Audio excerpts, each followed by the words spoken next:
Agora a gente chega a hora de receber ele, grande especialista deste assunto, por sinal, Adriano Pires, diretor do Centro Brasileiro de Infraestrutura e Energia. Adriano, seja muito bem-vindo à programação da BMC News mais uma vez. Muito obrigada pelo seu tempo. Bom dia. Bom dia a todos. Eu que agradeço aí o convite mais uma vez da BMC News. Obrigada. Adriano, a gente tem repercutido aqui, né, ao longo do dia toda essa questão, mas uma das surpresas deste anúncio foi essa taxação na exportação do óleo cru, né? O fato aí do governo preferir, vamos colocar assim, né, não colocar o PIS e COFINS cheio para ter um impacto menor inflacionário, mostra que prevaleceu esse ponto de vista da popularidade, acabou deixando uma sinalização, inclusive, da criação de um novo imposto, como a gente estava conversando aqui, mesmo que seja de uma forma temporária, provisória, por 4 meses. Mas eu queria entender a sua opinião. Você acredita que isso pode criar uma instabilidade regulatória, até mesmo uma insegurança jurídica para os produtores de petróleo no Brasil? Eu acho com certeza que cria, né? Porque, veja bem, quando os produtores vieram para o Brasil, compraram blocos de petróleo nos leilões, você tinha uma regra do jogo, né? E uma das regras do jogo é que não existia imposto de exportação. Você sabe que os produtores de petróleo eles já pagam muito dinheiro em participações governamentais, que é royalties, que é participação especial, né? E agora eles vão pagar mais ainda porque entra o imposto de exportação. Então, isso aí cria realmente uma situação assim, delicada, né? E eu diria a você que não só para o setor de óleo e gás, porque todos os setores hoje da economia brasileira que exportam commodities, né, como é o caso do petróleo, começa a ficar preocupado, né? Porque qualquer um deles pode ser atingido por uma medida dessas que o governo colocou ontem de imposto de exportação. Então, acho que o governo, né, quer dizer, como você já disse, ele fez uma opção política ontem, né? O que ele queria? Vamos lá, ele queria voltar a ter uma arrecadação fiscal com a volta do PIS/COFINS na gasolina e no etanol, mas ele não queria impactos grandes na inflação e no preço da bomba. Então ele criou uma espécie de uma inequação, né? Para resolver essa inequação, ele teve que achar alguém que pagasse a conta da diferença, né? Para atingir lá os 28,5 bilhões que o ministro Haddad deseja, até para pressionar também o Banco Central a reduzir a inflação. E aí ele passou a conta para os produtores de óleo e gás, inclusive Petrobras, né, que é a maior produtora de óleo e gás, e hoje a Petrobras é a maior exportadora de óleo da América Latina. Então eu acho que com isso, né, quer dizer, qual foi a clara opção política dele? Bom, eu preciso de aumentar a arrecadação, eu preciso de impacto pequeno de inflação, né, e no preço da bomba, então eu vou criar esse imposto. Agora, só quer dizer, isso para a imagem do Brasil é muito ruim, né? Porque você muda a regra do jogo, né, no meio do jogo, né, e isso acaba, né, afastando investidor, né, não só do setor de óleo e gás, como dos outros setores da economia, né, porque todo mundo fica com medo, vão investir no Brasil aí no meio do contrato, se muda a regra. Uma coisa diferente é o seguinte, vamos supor, nos próximos leilões de petróleo, o governo estabelece que vai haver um imposto de exportação. Aí tudo bem, fica claro, só entra no leilão quem achar que com o imposto de exportação o negócio ainda é bom. Mas o problema é você colocar um imposto quando na hora do leilão não tinha imposto de exportação. E a gente sabe que esse negócio de exportar imposto não dá resultado em nenhum país do mundo, né? A Argentina aí é um exemplo, aí na época do Néstor Kirchner, que ela botou imposto de exportação, por exemplo, no gás natural. Naquela época a Argentina era um país que é autossuficiente, até exportador de gás, e depois virou um país importador de gás, quando você reduz o investimento, né? E outro ponto também que é importante, a gente está vivendo aí essa ideia de transição energética, né? E a transição energética leva que cada vez mais o petróleo, né, seja menos usado, tenha menos valor. Então você ao colocar esse imposto de exportação, você estimula o investimento. Então você vai demorar mais para tirar esse petróleo e ao demorar mais você pode ter um petróleo aí que vai valer muito pouco em função da transição energética. Então acho que o governo realmente ele não foi feliz nessa medida aí de criar esse imposto de exportação sobre o óleo. Outras coisas foram boas, por exemplo, eu acho que tentar voltar com a competitividade do etanol em relação à gasolina é uma boa medida, né? Porque você está olhando aí para outra vez para uma energia limpa, né? Substituir uma energia fóssil. E é isso, eu acho que a reoneração da gasolina e do etanol, todo mundo concorda com ela. O que a gente não concorda é você criar esse imposto de exportação para atingir os objetivos claramente políticos do governo. Adriano, eu vou trazer agora aqui para a nossa conversa Marco Saravalli, que também está com a gente aqui na bancada, tem perguntas para você, fica à vontade, Marco. Bom dia, Adriano, tudo bom? A pergunta em relação especificamente ao imposto de exportação, no sentido que acho que todo o setor ele necessita de uma maior competição, né? Como a gente vinha fazendo, né, há muitos anos, em diversos governos, tentativa de aumentar a competitividade de outros competidores no Brasil, aqui na exploração de petróleo. Agora, com essa medida, a gente não corre o risco de exatamente o inverso, né? Eu olhar daqui alguns poucos anos, como a gente estava, lógico, estressando o modelo aqui, mas afugentar essas companhias, principalmente estrangeiras, de exploração no Brasil e voltar ao monopólio de fato da Petrobras. Lógico que eu estou estressando o modelo, mas realmente a gente não vai contra o conceito de aumentar a competição no setor? Com certeza. Você quando coloca o imposto de exportação, volta a dizer, mudando a regra do jogo, você afasta o investidor, né? O cara fala assim, puxa, mas quando eu vim ao Brasil, ninguém me falava que eu corria o risco de pagar um imposto de exportação. Agora, se você fizer leilão no Brasil, por exemplo, esse ano, e já tiver embutido de imposto de exportação, eu tenho certeza que vai vir menos gente para o leilão, porque você vai ter um ganho menor. A gente tem que entender, por exemplo, que ano passado, quando o petróleo esteve aí caro, com em torno aí de mais de $100, o setor de óleo e gás foi o setor que mais arrecadou para o Tesouro Nacional. Não teve nenhum setor que arrecadasse tanto dinheiro para o Tesouro como o setor de óleo e gás. Então, agora, mais dinheiro, vai tirar mais dinheiro do setor de óleo e gás. Eu acho, então, que isso aí, rapaz, é assim. E outra coisa, essa história de falar também, o imposto vai durar só 4 meses, não sei se vai durar 4 meses, porque daqui a 4 meses, realmente, a MP termina e pode caducar um cenário, ou pode virar lei. E aí vamos ver a discussão no Congresso. O Congresso, por exemplo, pode botar em lei o imposto de exportação. A gente viu que, quando se cria imposto no Brasil, lembra da CPMF? Para criar foi fácil, para acabar foi muito difícil. Adriano, tem uma pergunta interessante até aqui no nosso chat. Marco Gitirana, perdão. Ele está perguntando o seguinte, se você acredita que essas empresas estrangeiras, né, que estão aqui diante desse ponto que você colocou, né, a regra dada antes, né, a carta dada antes, mudando a regra agora, essas empresas que estão aqui, elas poderiam recorrer a cortes internacionais por conta dessa mudança da regra? Você tem esse conhecimento? Olha, esse conhecimento eu não tenho. Realmente, eu não sei se isso pode ser recorrido a cortes internacionais. Eu imagino que não, pelo que eu conheço, né? Porque o governo pode realmente criar tributo. Eu acho que, outra vez, o grande problema é que você, ao optar por uma decisão política de não perder popularidade, não aumentar a inflação e voltar a arrecadar dinheiro, você contaminou o macro, né? Ou seja, a imagem do Brasil foi contaminada. Por quê? Porque qualquer investidor que olha para o Brasil agora fala assim, olha, puxa, o meu setor também pode ser afetado a qualquer momento, né, se o governo quiser aí atingir objetivos de mais curto prazo, né? Porque, veja bem, indústria de óleo e gás é uma indústria intensiva em capital. É muito dinheiro que é investido para tirar o petróleo. Além disso, você não consegue tirar petróleo com menos de 5, 6 anos. Né? Demora 5, quando você ganha o leilão, vai demorar 5, 6 anos para tirar o primeiro barril de petróleo. Então, realmente, eu acho que só trouxe, como eu falei para vocês, essa medida, insegurança jurídica, instabilidade regulatória, que pode, volto a repetir, contaminar outros setores que exportam commodities no Brasil, como soja, carne, açúcar, café, etc. Adriano, deixa eu fazer uma outra pergunta. Como que você avalia, né, o governo anunciar, no caso, essa reoneração da gasolina, do etanol, no mesmo momento em que a Petrobras anunciou a queda de preços na refinaria do diesel e da gasolina?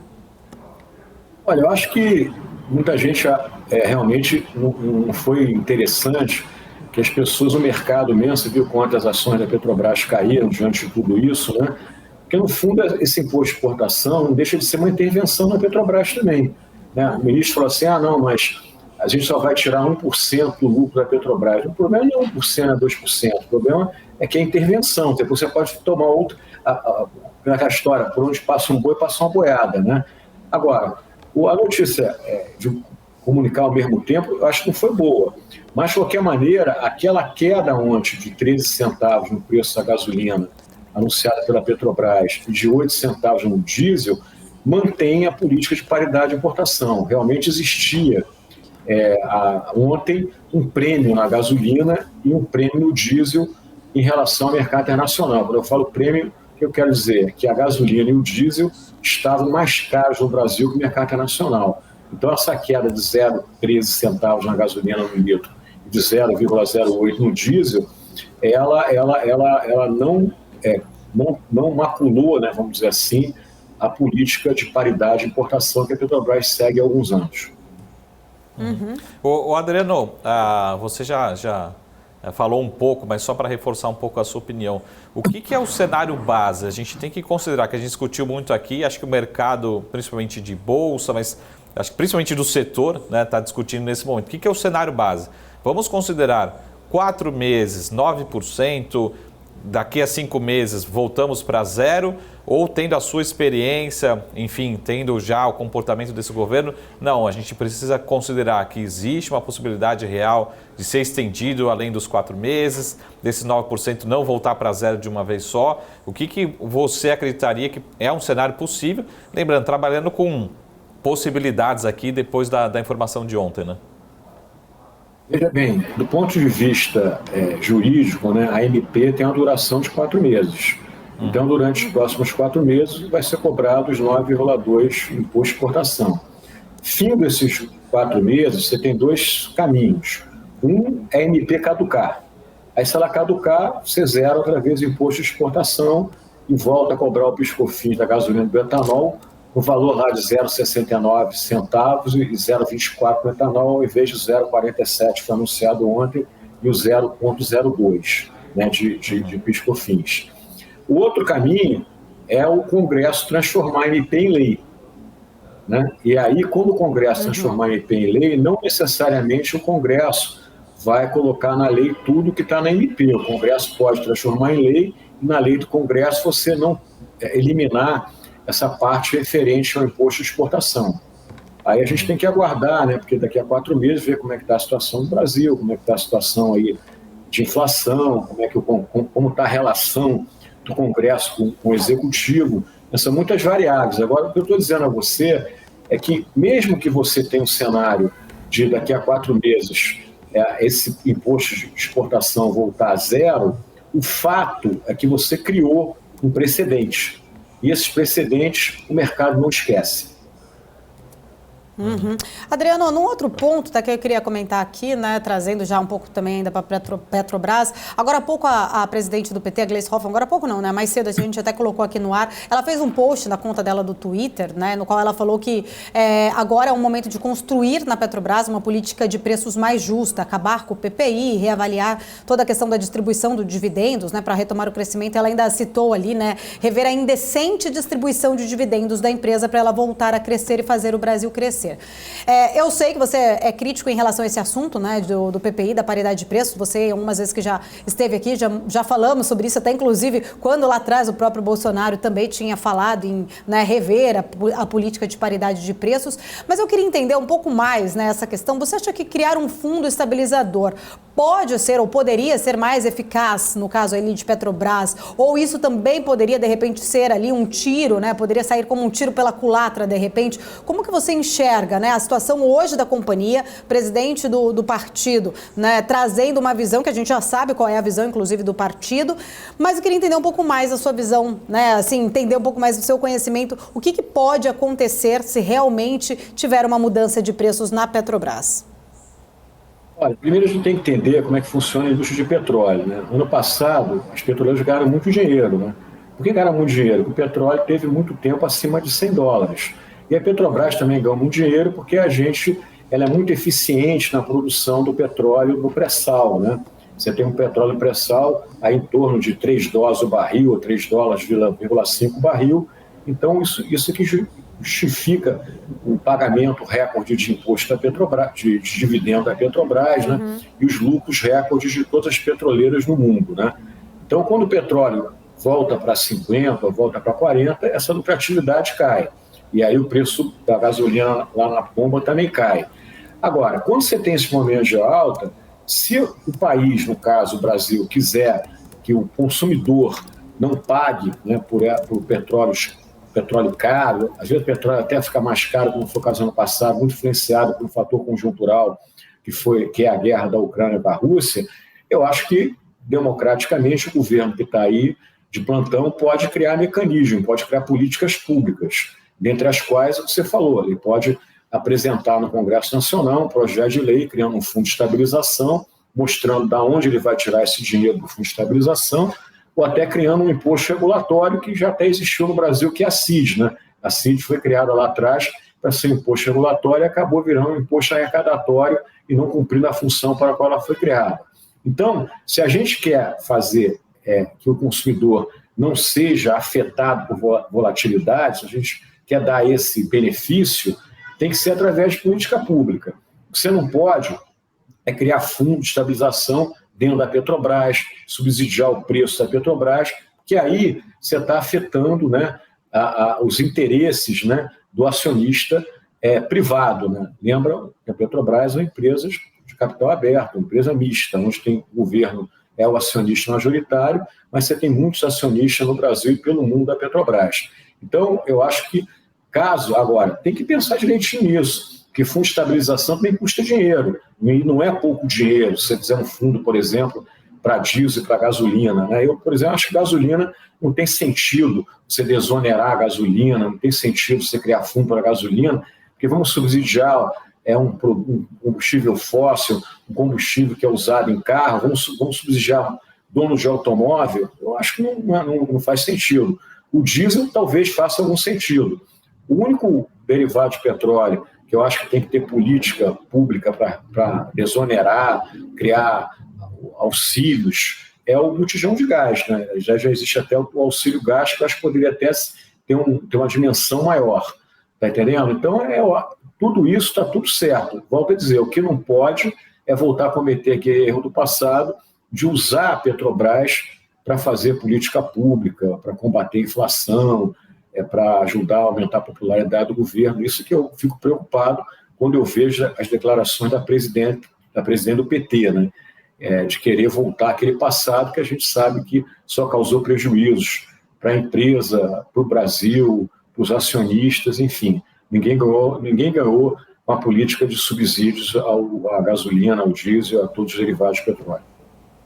Ô, Adriano, só para a gente fechar aqui nessa última questão, acho que você tocou em 2 pontos importantes. Primeiro, você falou agora, né, de criar isso para gasolina, que não faz sentido. E anteriormente você falou que a visão, né, o ponto positivo dessa reoneração foi realmente incentivar mais até o etanol. Queria trazer esse gancho, porque o que o mundo precisaria fazer para depender menos, inclusive, do combustível fóssil? A gente já, né, tem ouvido há décadas, temos aí alternativas, por exemplo, o etanol aqui no Brasil, mas no mundo como um todo a gente já ouve muito essa bandeira, né, de fazer aí um combustível, uma energia limpa, condenando o fóssil, mas na prática a gente vê ainda uma dependência muito grande, até porque você citou também a questão da guerra lá, o petróleo está no centro disso também, né? A impressão que fica muitas vezes é que o discurso ele é muito bonito, mas que ninguém quer abrir mão, na verdade, dos benefícios econômicos que o petróleo traz. Eu queria entender um pouco mais a sua visão sobre este tema. Olha, eu acho que você está num processo de transição energética. Agora, transição energética, eu sempre falo que não se faz de um ano para o outro, se faz em décadas, né? Não é a primeira vez que o mundo está fazendo uma transição energética. Teve uma transição energética da lenha para o carvão mineral. Né? O carvão mineral foi a grande energia da Revolução Industrial Inglesa. Né? Depois você teve uma transição energética do carvão para o petróleo. Né? O petróleo foi a grande energia do século XX, né? Até porque o automóvel, a principal indústria do século XX, você tinha petróleo barato e abundante. E agora você está num outro movimento de transição energética, um pouquinho mais sofisticado e complicado que os anteriores, porque os anteriores estavam muito focados em trocar uma fonte menos eficiente para uma mais eficiente, ou seja, em fatores estritamente econômicos. Agora a transição está focada em fatores econômicos e em fatores ambientais, coisa que até então o mundo não estava olhando para isso. Então eu acho que está caminhando. O que houve nos últimos anos, até antes da guerra da Ucrânia, foi um certo assodamento em fazer a transição energética, né?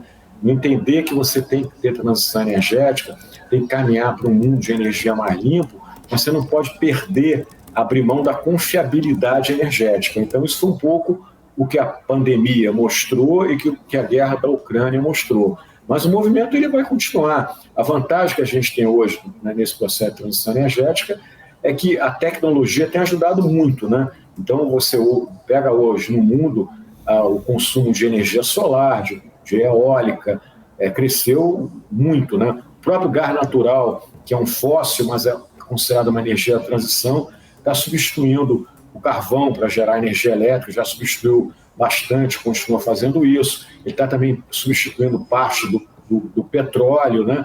Então, o movimento está caminhando, mas o fato é que a gente aprendeu com a guerra, com a pandemia, que estava assodado demais, que essas coisas não são tão rápidas como a gente imaginava. Mas eu acredito muito que na questão da tecnologia, você agora está discutindo, por exemplo, o hidrogênio, né, que seria uma solução quase que definitiva para você ter uma abundância de energia no mundo, de energia limpa. Ainda está caro, mas eu acho que isso vai também caminhar. Agora, tudo isso a gente tem que entender, né, que a transição energética ela vai trazer um outro cenário. Qual outro cenário? Você não vai ter, na minha opinião, uma energia monopolista, como foi o carvão, como foi o petróleo. Você vai ter uma maior diversidade das matrizes energéticas mundiais. Então, o petróleo não vai sumir, como o carvão não vai sumir. O que vai diminuir, quer dizer, a participação deles vai diminuindo ao longo dos próximos anos, a participação das fontes mais sujas em favor das fontes mais limpas. Até porque também tem outra questão que as pessoas às vezes esquecem, que a transição energética é diferente em cada país e cada continente, né? A Europa, os Estados Unidos, tem um consumo per capita de energia muito alto. O Brasil tem um consumo per capita baixo. A África tem um consumo per capita mais baixo ainda. Então, o Brasil, a África, esses países têm uma questão social para ser resolvida, né? Ao mesmo tempo que a transição energética, né? Porque senão não adianta. Quer dizer, hoje eu falo que qualquer pessoa, em qualquer lugar do mundo, para ter qualidade de vida, ela precisa ter saneamento e energia elétrica, né? O mundo está cada vez mais eletrificado. Então, a gente precisa também de entender que a transição energética não pode ser feita cortando oferta de energia. Você cortar a oferta, o que acontece? Você vai criar uma distribuição, vamos dizer assim, de energia pior ainda do que existe hoje, e cortando a oferta, os preços da energia sobem muito, trazem inflação e acabam também provocando recessão econômica. Então, você, para fazer essa transição, vai demorar um pouco mais de tempo, eu acho, e você vai ter que mudar a lógica da demanda, sem reduzir a oferta. Adriano, quero agradecer, sempre um prazer falar contigo, obrigada, né, sempre também por nos atender em assuntos, em dias importantes aqui, para a gente acompanhar sua visão, para a gente é sempre um prazer, seja sempre muito bem-vindo, volte sempre. Eu agradeço vocês e estou sempre à disposição quando vocês precisarem de alguma conversa, tá bom? Um abraço a todos. Combinado. Obrigado. Obrigada.